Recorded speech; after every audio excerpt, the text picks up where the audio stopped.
manluluwas. Si Kristo Jesus ang atong dakong paglaom dining kalibutan na mga higala.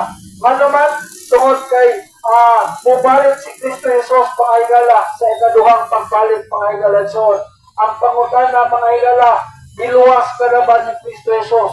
Kung wala pa mga higala, karong hapuna, karong taklaan mga higala, pagpaluwas na.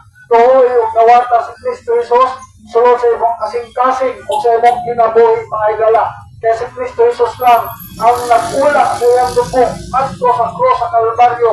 So dito iyang bayran ang atong mga sala, iyang ipasaylo ang atong mga sala, iyang ihugasan ang atong mga sala, o iyang itubos ang atong mga sala.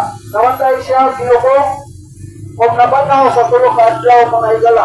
Mao ka na ang mayong balita sa kaluwasan diya ni Kristo Jesus mga higala. So believe on the Lord Jesus Christ and thou shall be saved mga higala. Tumulong ka kang Kristo Jesus o ikaw maluwas mga higala. Ikaw ang iyong panimalay mga higala. So narong apil man ang panimalay mga higala.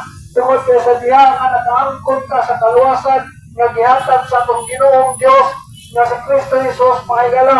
Dili ka mosugod kay imong pamilya ang imong mahal sa kinabuhi maadto sa infierno. Para imo silang sultian, imo silang witnessan nga ang kaluwasan ada alamang sa pagtuong paggawad sa atong Ginoong Dios na si Kristo Jesus mga higala. Dili ka po nun mga higala, akong ipaambit ka ninyo ang the proponents on how to be saved. Ang upat na puntos kung saan maluwas ang dalag sa tao. Number 1 o number 2 ni mga higala, nag-isgot din siya sa usa ka realidad sa kinabuhi sa tao. So the reality of man's life. Then sa number 3, nag-isgot din siya sa gugma sa Diyos about the love of God. Then sa number 4, nag-isgot din siya sa maayong balita sa kaluwasan ni Kristo Jesus.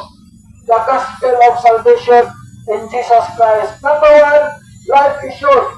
Ang kinabuhi bumura. The Bible says in James 4:14, whereas ye know not what shall be on the morrow, for what is your life?